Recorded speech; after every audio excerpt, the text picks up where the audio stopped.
Okay, guys, welcome to WrestleSlam, the podcast brought to you by the Sports Matters TV crew. And yet again, it is a brand new episode. And yet again, we've decided to do the show every 2 weeks now instead of weekly, just due to work commitments and stuff. We're going to do it every 2 weeks. But long may it last, and we are having lots of fun. Now, we are joined by the one and only RCW and Cork icon Billy Bedlam, and of course, our regular Phil Connolly. Matt's currently in the process of moving house, so we think he's forgotten about us tonight. But anyway, it's a big show. We have lots to talk about, and we are going to go balls deep and talk about RCW and the success of the last show. There was some incredible matches. It's a show that everyone was talking about, but the Rebel House on Saturday, October 4th is one to remember. And we're going to talk all things that and more. So I'm going to go straight into it. We had an incredible main event. James Ellis, Charlie Sterling versus CBL and Raven Creed.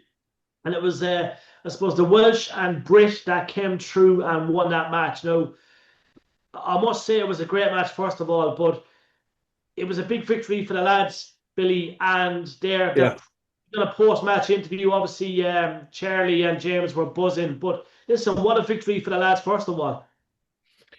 Well, first of all, it's great to be back. It's been quite a while since I did a WrestleSlam, so thanks very much for inviting me back. It's always a pleasure to be here with Jerry and Phil. The show was class, wasn't it? It was a really good show. I didn't get to hear any backstage comments afterwards because I was still feeling my jaw after a super kick from Charlie Sterling, who told me not to get involved. But I was wearing the stripes, and when I got called to the ring after the ref got taken out, I felt I had no choice but to insert myself. But maybe I won't do that again because my jaw was reeling for a few days afterwards. But a big win for Charlie Sterling and James Ellis, and look, that sets us up nicely, for the Christmas show. I think you got to be thinking that you're looking at a main event there of Charlie Sterling and CBL for the RCW heavyweight title at the next show. So it sets it up nicely. The two of them have been knocking seven kinds of shit out of each other for the last few shows, and somebody's going to have to silence the Charlie Sterling. So the Pav doesn't like when God Save the King is rang around it, and the Bull and Raven Creed were incredible. They were incredible. But let's talk just for a moment about James Ellis and Charlie Sterling too. They're phenomenal wrestlers, phenomenal athletes. They put on a hell of a show every time they get into the ring, no matter where they are. And they put on a clinic again for us here in Cork. So we were lucky to have them. But the show did end on a kind of a low note, right? Because we're often not used to seeing that. We're often used to seeing a Raven Creed with the Rebel X Division title, or CBL. We had enough of Owen Richards with the RCW belt for quite some time, ending on a downer. So we kind of weren't used to it. We've been spoiled. But it was a great match, and I'm sure when they get their hands on each other again, it'll be another great match come Christmas. Definitely. No, we have to be honest, okay?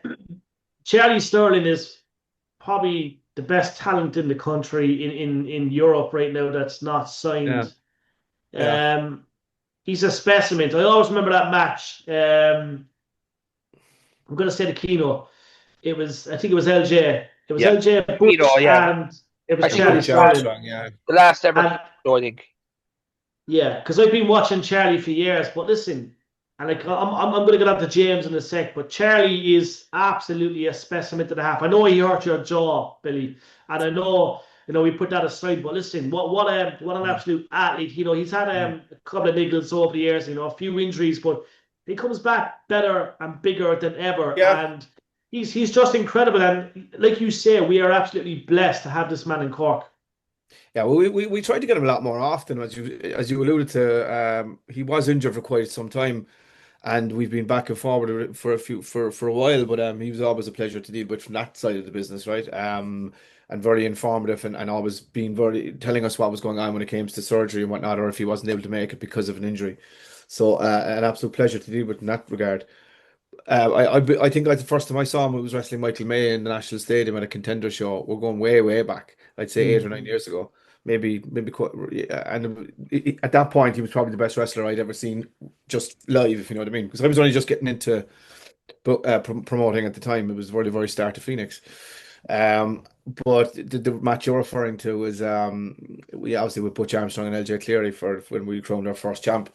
But yeah, he's been around over the last few shows as well. He's an unbelievable athlete, and yeah, he's definitely the best wrestler around that's not signed, you know. So whether it's intentional, whether it's something that's just the way he wants to do things, or it is something just around the corner, who knows? But while we have him, while we have the opportunity, and like you know, sometimes these things just you have to grab them while you have the opportunity. We had the opportunity when Valkyrie was Valkyrie back in the day. We only had her for a little bit at the very, very start in Cork wrestling, but we've been lucky enough to have the Dorisas of the world. We've been lucky to have Mark Haskins on occasion, you know. So we've been lucky, and at the moment we're lucky to have Charlie Sterling and James Ellis. James Ellis as well in his own right is a fucking phenomenal wrestler. Like in fairness, Yeah. Every time he come, I was hugely impressed by him when I first saw him wrestle. Largely because I knew what to expect with Charlie Sterling. I'd seen him before, and you know who he is. James Ellis is newer to the scene, and even though I'd seen some of his stuff online, and all the lads had put him over big time, when you see him when he comes to the show and you see him up close and personal, and the job he does, he does a great job. But so does Raven Creed and CBL. I mean, if you talk about Raven Creed and CBL, they're our current champs, and they didn't look out of place. They didn't skip a fucking beat when it comes to being in the ring with two of the best as well, especially Raven Creed. I was hugely impressed. From a size perspective, she's obviously the smallest of the four, with her personality, and you wouldn't think it, because of the sheer presence she has in the ring. I noticed that when I was actually at the side watching. I was like, Jesus, she's really, she's really putting it to them, you know. And look, you mentioned Raven Creed, and I think Phil will agree. Like we've been watching this girl for 10 years, okay? It's just you see the way she's developed from remember one of our first matches. I was up in the Glen, and I remember one of our first matches then, and I remember maybe Yeah. 9 years ago we did a big interview with her and Corey Wall. But Sure, you mentioned development, Billy. Like she is one of the biggest stars in world wrestling right now, and she's a Cork girl. She does her own thing. We know that she doesn't. She does things her way, but she can go and wrestle with anyone in the world and have a 5-star match each time. She is an absolute credit, and I think she's finally getting the recognition she deserves right now on the world stage, because people are talking worldwide now. She's always had that, but I think right now she's getting that extra recognition that we've all seen these last couple of years. Yeah, I suppose. I think COVID affected a lot of people in different ways from a development perspective, not personally or anything, but I mean just from a scene and development perspective. Probably knocked her back a couple of years in relation to where she should have been maybe further along in her career, because the world stopped. But she's certainly getting a second win now, and getting a kind of a rebirth or a renaissance. You see her all over the place. You see, obviously she's the OTT Women's Champ. I'm right in that there hasn't been a match since then, and she hasn't dropped it or anything, has she? No. No, good. Sorry, because I don't follow a lot of social media. And obviously she's our Rebel X Division champ. I've seen her. She's going over to wrestle on the same card as Rhino as well at some point over the next couple of weeks as well. And you can just see her getting out there more and more often. So I think she's certainly getting a second wind and a kind of a rejuvenation over the last maybe 2 years, which is great to see. She's a very talented girl. She's probably the most talented Irish woman wrestler. That's not, again, obviously, Aoife being where Aoife is, and Debbie being in Japan. You know, there's not an awful lot flying the flag, and she's certainly flying the flag right now. You know what I mean? So yeah, more power to her. Definitely. And Phil, look, Yeah. Phil, you know firsthand, you know, we've been following wrestling for years, but I suppose the Irish scene, you know, we've been blessed to watch it for over 10 years. And you know, you've seen some serious talent, but this CBL is something else, and I think he's on the brink of something big as well. And yet again, it's like an Irish takeover is coming. I think we're on the brink of seeing maybe 7 or 8 stars going, you know, where they want to go. They have opportunities, more opportunities. There's people talking about all their stars. It's crazy. Yeah. Sorry, Phil, go on. No, fine. No, I'll trust me. I'll keep talking. So, No, it's just great to see, and the lads went over and they did the tryouts, but they never heard back yet. I don't think. I don't think there's anything came out of that yet. But wasn't there like 6 or 7 of them went over? Yeah, there was 6 or 7 over. I don't know. Is there anything happening yet? As in, I don't know. Did they progress or whatnot? But obviously, I know CBL personally for a long time. If you look at where he like you talk about journeys, right? You look at, I think I met him first on a Courage show. That's how long ago that was. And if you look at how he's developed, I'm just talking about physically. He's the bull like for a reason. I always loved his gimmick, but he was back in the day when it was just the ham sandwiches and the way he was tanned. It was very clever. It was a good way to just announce yourself, with the farmer tan. But since then, he's really grown and dominated the Irish wrestling scene. Let's fucking call a spade a spade. And he's a big lad. He's a big unit. He's getting bigger all the time. 'Cause he's only young. He's young, like, and he can. He's fast and he's physical. And I've wrestled him a couple of times actually, and I wrestled him Titanic. I've wrestled him a few places. I was training with him maybe a year and a half ago when he came back from his knee, and I was kind of doing a bit of a when I was coming back as well from injury. We were just Michael May was training with us up in the Fight Factory, and it was just I couldn't get over his explosiveness in the ring. It's just fucking 0 to 60, bang. He's so fast and so powerful. I don't think he knows how intense he is and how explosive he is. He fucking blew me away anyway. I had to take a break. I was like, whoa, don't be the old man. But all jokes aside, he can hang there with the best of them. He's had some great matches as well in Cork. Can't really speak for where like obviously I can speak to what he's done in Fight Factory because I've been there most of the time. I haven't really seen him wrestle elsewhere personally, but I know he's getting around obviously. But yeah, he's a great guy, great tank, and a great ambassador. I always say it when I'm announcing it, he's from Longford, but he's Cork's adopted son, CBL, yeah. He is indeed. He is indeed. And look, yet again, it was a fantastic show. Another match, obviously, the trios. This is something that you love, Billy, the trios, right? Yeah. So, obviously, trios championship match. Obviously, Strong Style versus the Bosch Bros and Katie Harvey. Yet again, Yeah. entertainment at its finest. Another great match. Yeah. I love the trios, yeah. So we'll see the trios is good because you can always drop it back to a tag team championship at any time. Once we introduce the trios, now it can evolve, and it's hard to know who's going to take the belts off of Strong Style because they have the experience of Michael May there, which is phenomenal. Like they were powerful with Rio, right? And don't get me wrong, like they missed that power, but they have the ring general kind of prowess now with Michael May, like and he's one of the best to ever lace his boots in Irish wrestling, like, and if not European wrestling. He's phenomenal. He is a phenomenal wrestler. And Big Chris is really coming on. I remember when he first started training, even like he's a big powerful man. I don't think he knows how powerful he is. And I've Reardon O'Connor kind of the brains behind the diabolical brains behind the evil genius, we'll say. Was always well able to wrestle as well, so it's hard to know who's going to take the belts off those guys. They're going to be, I'd say that they're going to be very, very hard to beat. So they've set down the marker, I suppose, in relation to what the trios titles mean to them and what it means to RCW and Irish wrestling. It's hard to know who's going to take it off them, yeah. And we mentioned obviously Rare and O'Connor, okay? Myself and Phil, over the years we've had numerous chats with him, but he's quite content just to wrestle in Cork. Like we see what kind of talent he has, okay? We've often said that, that cheesy question, Rare, do you ever think you go to America? No, I just want to chill out, man, and just wrestle in Cork, and I enjoy it this way. This guy's got bundles of talent. He is an absolute superstar. And yeah, it's interesting, though, isn't it, that he's just, he's so laid back and he just enjoys his Cork shows and maybe the odd show here and there. But it's incredible to see that.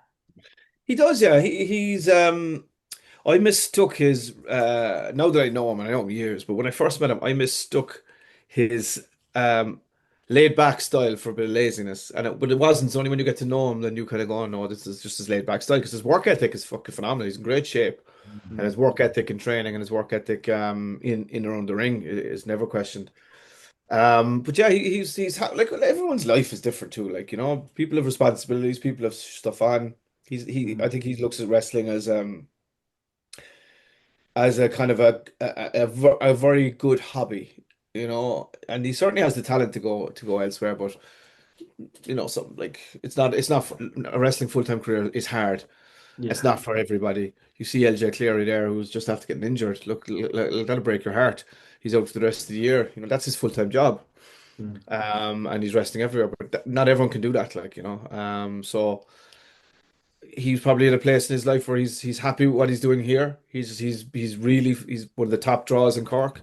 And I suppose that's where he's going to probably make his peace. He's still young enough to go and do more if he wants to when he gets a bit older. He's still a young fella in relation to development from a he's not even in his mid-20s if so, he's very young fella. He's a very young man at this point still. So if he decides he wants to do more, he's well able and he still has youth on his side too.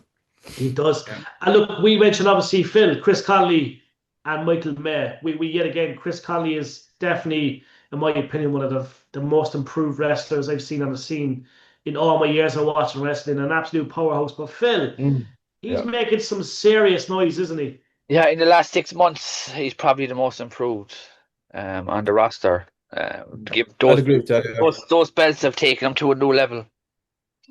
Yeah, I'd agree with that, yeah. I agree with that. And again, then, like, who's going to beat him is the thing. Like, don't mistake Chris Connolly for a nice guy, like. Chris Connolly's a prick, right? He's a dickhead, yeah. And he's a very angry man. Do you know he's banned from rugby for like 5 years? Do you know, like, he masquerades around the place there like he's a nice guy, and you know what I mean? He's a prick.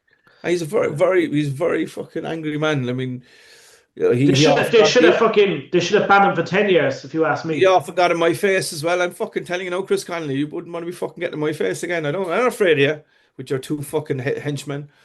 But yeah, no, he's a big guy and he's making a lot of waves. So yeah,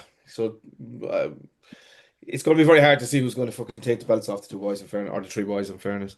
But speaking of people that are on the scene only a couple of years of making waves, right? You from just pure entertainment, Galaccini is really, and now he's the number one contender for the Rebel X Division title. So he's definitely like I know he's a champion elsewhere, right? And has held belts before. But I've seen a change in him over the last 12 months. He's not just out for the crack and just out for his ring entrance or doing a funny promo. He's well able in the ring, and I think he's taking himself a bit more seriously this weather from his wrestling. So him and Raven Creed are an interesting matchup. Whether that's going to be a Christmas now or not, we haven't decided that yet. But that's definitely and it may be, but the card hasn't been decided yet, obviously, except for we know what the main event is going to be. But that's going to be an interesting match. Like they say styles make matches and all that kind of stuff. I remember when we first formed RCW, Raven Creed and Reardon O'Connor had a series of matches and they were phenomenal. Three matches I think they had.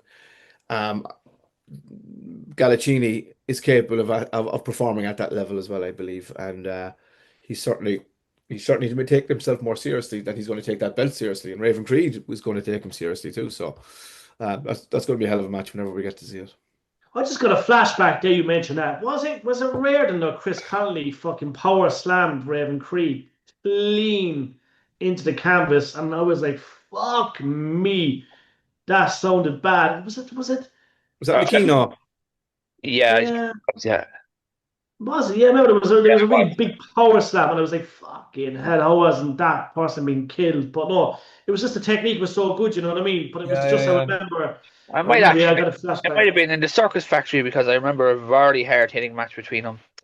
Yeah, it was so good, you know what I mean, between Reardon and Raven. Like they're teams that people should be talking about. No, I'm glad you brought it up, Billy, because they were fucking incredible matches they had. But all those are still available, are they on YouTube? Oh, they're all there on the YouTube channel. Yeah, everything's on the YouTube channel. Yeah. And I believe that not that I hold much water now for like podcast awards. Don't get me wrong, lads. I love the podcasting. I love the podcasting world and all that kind of stuff, but I wouldn't hold long-winded awards very fucking seriously, right? But I do remember that I think they got match or feud of the year maybe 2 years ago by whatever group of people were organizing them awards. But and rightly fucking so. They were the three best matches, and I think the three best matches around. Like you find it hard to find better hard hitting than those three matches. Yeah. We're talking 2 3 years ago at this point. But my point is Gallicini, I think, is taking himself a lot more seriously now. Still having a bit of fun, still having a bit of crack, but when that bell hits, he's all business, and I think that they're gonna have a great match. Um, we're going to be welcoming back Connor Mills as well. Obviously back to RCW, so where he's going to go, we'll have to put a big match up for him. Big Rab is coming off a big win as well from the last show, so maybe that works. Again, card is to be seen, but Big Rab is he was one of the. I suppose he's around a long time, but he's still kind of a kept secret, right? Everyone in the Fight Factory knows who he is, obviously Big Rab, but he hasn't been exposed nationally the same way as other people have, through various different reasons. But he's a big lad, like he's a big lad, obviously Big Rab, but he's hard hitting and he was well trained up there in Dublin, so he'd give anybody, and I'm glad to see him come down to Cork and spreading his wings a little bit more. And he'd give anybody a good match, and maybe it's Connor Mills is going to step up. Who knows? But yeah, so there's some interesting dynamics yet to unfold, I suppose, for December. There is. I'm going to put you on the spot with a few questions in a second. I'll talk about the match. All the way, babe. I love it. But yet again, look, we mentioned the freshness versus Robbie Mack and Francis Mercer. Now that was another good match. I know Robbie and Francis were very disappointed after that match. We had a good chat with them, but listen, we have to mention obviously Fabio and Martin, two incredible athletes. Yet again, probably one of the best tag teams in all of Europe right now. But Robbie and Francis are still $1 million, and I could think. I'd love to see where they go next, Robbie and Francis. But yet again, the tag team division is in good hands. It is, yeah. I freshness, in fairness, they're tops. Like they're tops. I mean, we went and built a whole at the very start of RCW, the Rebel X division. We built that around the likes of Martin Steers and Fabio and LJ, in particular for that one match they had on our opening night. It was just fucking bang, bang, bang, bang. So we built the whole division around that. At the very start of its inception, and the freshness, to be fair, there's no one can match them. As good as Robbie Mack and Mercer are, and they have an interesting dynamic between them as well, and an interesting style. They wouldn't hold a candle to the two lads, and I don't think anybody can really, like, and I don't mean that in a derogatory way. They're just like the freshness are so far ahead in relation to their development. They're so far ahead of everybody in Ireland because they're a tag team. They're a proper tag team. They're not two people put together. They're a tag team. They live and they breathe it. They know each other's moves, and they're wrestling with each other, training with each other for years. So there's a real good dynamic there between them, and they hang around with each other all the time as well. They're like fucking. They're like my two nephews. Their two nephews are misbehaving. Like, you know what I mean? That's what I like to call them. But anyway, they're great. They're a great duo. But yeah, Mercer and Robbie Mack, they make an interesting tag team as well. And I suppose they can put anybody on their back foot on their day as well. Interesting enough. Speaking of tag teams, my two boys, one night stand. We had a bit of fun as well at the last show, and I think. You might see myself and the two boys doing a lot more. All will be revealed, but we'll see how that dynamic works out as well. We're very close. We've always have been, myself and Butch and Dino. So watch this space. Well, that was one of the questions I was going to ask. I enjoyed that, and I was saying that obviously you had a lot of involvement on the night, and obviously we've seen Dino and Butch, have a lot of involvement. But yet again, I think Phil would be more than happy to see the lads more involved moving forward. Especially Dino and Butch and obviously Billy. Yeah, incredibly fun. Once that song hit, everybody was rocking. yeah, it was good crack. In fairness, but at this at this juncture, I'm not wrestling anymore. Whether that'll change in 2026, who knows? But I wouldn't I've always kind of wanted to do a bit of managing, and so I don't know. We might be leaving the microphone behind for a while, and get to do something different. So we'll see. You mentioned managing. Is that something it's been on your mind for a while? Because look, we're still hopeful. First of all, that we get you back in the ring. We know obviously there was a lot of setbacks, I suppose, last year, and you know what I mean. There was things, you know what I Mm. mean, injuries and stuff like that. But never say never with a comeback and you know coming out of retirement. But you speak management. Like what would be the ideal scenario for you right now? Would it be to manage, you know, a champion, a tag team? What could you see yourself doing? Um, so wrestling wise, first of all, I don't ever see myself really being a wrestler again to the way I like, being on shows consistently and whatnot. I don't ever see that happening again. Could I train to have a match? Maybe. Um, will it be in Cork? Maybe, maybe not. I don't know. Like there's an option available to me in Titanic. If I ever wanted, that door's always open. To do a bit of wrestling up there, tag team wrestling or whatever. I enjoy the tag team wrestling because it's less dramatic on the body at this point in my life. So we'll see how it goes. Never say never with anything, but it's not in the horizon at the very in the short term. It's not nothing is on the horizon wrestling wise. Um, but management wise, uh, I'd love to do something that was fun. I don't think I don't have any like, I don't want to wrestle a champion or anything like that. I think the dynamic with me and Dean and Butch is good because we know we get on well and we have a lot of crack, we have good ideas. And I think if I was to manage them, which is more than likely could be on the cards, right? If you see the last couple of shows. So that could be something we do. We'll see. So it'd be something like that. You wouldn't see me like going suddenly dressing up in a suit and coming out with Charlie Sterling or anything like that. I think it'd have to be something that makes sense from a Cork perspective as well as just having a bit of crack. But then again, you never know. You never know what kind of surprises wrestling will show up to. So, but I'd love to do something right. From a managerial perspective, something I never did really. I did it for Butch. In Titanic, while I was recovering from stomach surgery, I managed him for a bit, all right, and we had a good dynamic. We were still doing the outsiders gimmick. I just wasn't wrestling. So whether it's something like that, I don't know. We'll see. Like, how many managers have we had in the Cork scene? I don't remember much. It's a I great think Tony question. Kelly was the only one that was really long term. The odd one came and went. Like if from you might have the odd valet, we'll say, rather than a manager. Tony Kelly is the one that sticks to my mind from when he was with Michael Way doing the big Oh ring yeah. challenge. But I can't remember really any other like if you go back to CCW days, when the establishment were fucking around, then they had members on the outside rather than managers, Yeah. strictly managers. And even I was on the outside with Raven on occasion too with therapy. Mm. But from a dedicated management perspective, a mouthpiece and all that, after Tony Kelly, none springs to my mind anyway. Do you Yeah. see avoiding that? That's a great question, by the way, Phil. Do you see avoiding that? You like, do we need more gimmicks? Because we have obviously some incredible wrestlers, but do we need more gimmicks? Do we need more managers? Do we need More characters, more kind of, yeah. Well, I think so too. I mean, if you look at Ireland as a whole from top to bottom with all the promotions, right? Everyone wants to be a wrestler anyway, first and foremost, and that's fair enough. Bar Tony Kelly, Jay Money did a little bit of it, but Jay Money's a wrestler too. But he would have been probably more if you have to think you've seen him going with the freshness from time to time, like as kind of a manager perspective, right? Or a character, we'll say. He's certainly done a lot of character work.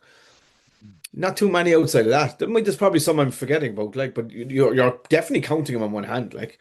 yeah. Valeting is different. I'm not talking about that like the one-off coming to the ring with somebody. I'm talking about doing it from a sustained level. Definitely something that we spoke about many time. I know Marion Armstrong, Luke Barry did a little bit with Butch when he hurt his leg, but again, that's more of a tag team thing when somebody was injured. So for a pure manager, we don't have a lot of it. Like, so yeah, maybe something we might see a bit more of. Who knows? I think so. Do you ever think we'll see? Just to put you on the spot now, I apologize if You're I'm putting putting me you on on the the spot all spot. the way. Do you think RCW will see Phil Boyd back at any stage and maybe Anita Vaughan and Owen Richards? And yet again, look, you look at Owen Richards and Andy Steele had such a huge impact in the company with Yeah, Anita. I know Anita's flying obviously in the UK, she's all over yeah, the world. Andy is a guy that I would like to see more active because I know how good he is. Same with yeah. Owen Richards. Do we see them returning in some capacity? Does there have to be something done with them, especially Andy and Owen, where we can see them come back into the fold? Because I Yeah. think they're fundamental to Cork and RCW, and what they've done Yeah, has to be recognised. good question actually. Yeah. Well, and Andy was only missing off the last show because his flight he couldn't get back from the States in time. Um, Richie wanted to take a break from Cork wrestling, or Owen Richards rather, really because he was stretched personal stuff, right? And we Mm. don't need to go into it. Mm. Family stuff. He's just two newborn kids, really, like It's and that. tough. But also he was probably overexposed a little bit. And I don't think he has anything yet. Like he was our marquee guy. Me and Mm. him built RCW, right, in the PAV, obviously in conjunction with everybody else. But we were the two brains behind it. Like we were always talking about who to book, who to get the marquee matches against, and try and build it up. So the two of us really put a lot of effort into it, and I think it was always going to be a long break. I think for him, to recharge, do some, and not to have the schedule that he had. You don't see him with. It's not just RCW. I think his schedule is very light Mm. right now because it's just that time of his life. Um, and that's understandable. But will we see him again? I would say so, yeah. I would say so when the time is right and makes sense.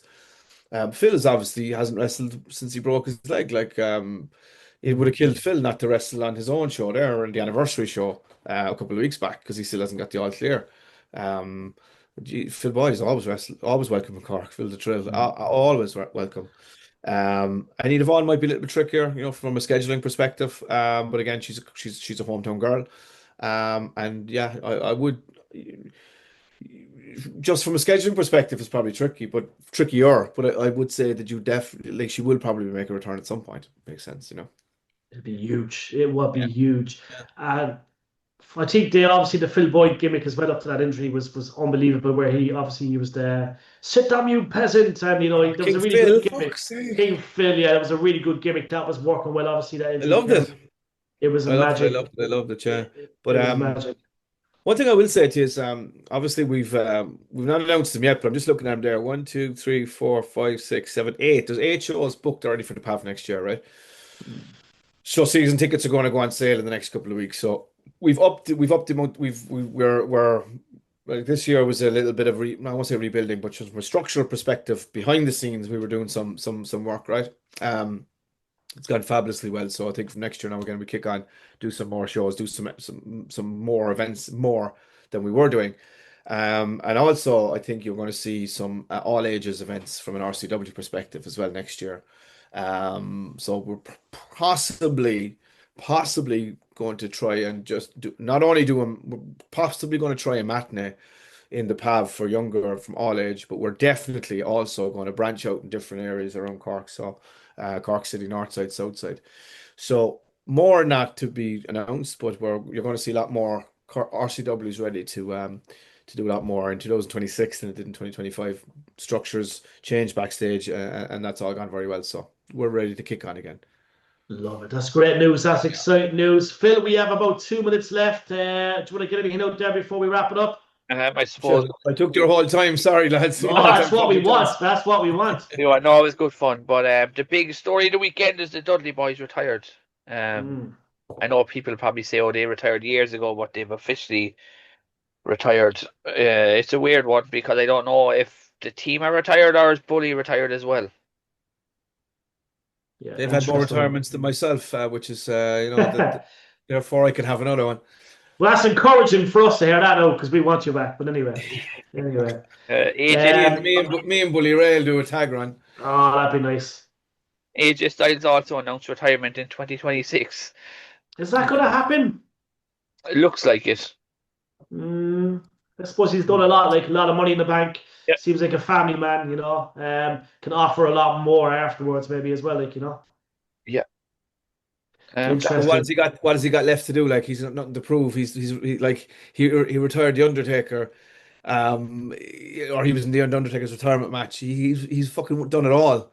And he's lived up and surpassed all expectations that were ever put in his place when he was a young man. Yeah. He's nothing left to prove. Whether he gets another run at the title or not, it remains to be seen next year. Hopefully he does. I'm a huge fan of AJ Styles. Always was back in the Irish wrestling, Sorry, Irish what was Whip, the name? yeah, Irish Whip, yeah. Yeah. Even the wrestling channel back in the day, like we're talking 20 odd years ago, was always fucking. There was always old AJ Styles, independent, Ring of Honor AJ Styles was brilliant. Like Incredible times. Yet again, guys, it's our show is there, yeah. So we recorded on the 30th of October. The show will be out Tuesday, the 14th of October. We'll have Billy back in due course, but yet again, from myself, from Phil and Billy Bedlam, thank you for tuning in where we iron out some beautiful RCW news, and we'll be back in 2 weeks' time for a brand new episode. But thank you, guys. This is WrestleSlam, the podcast.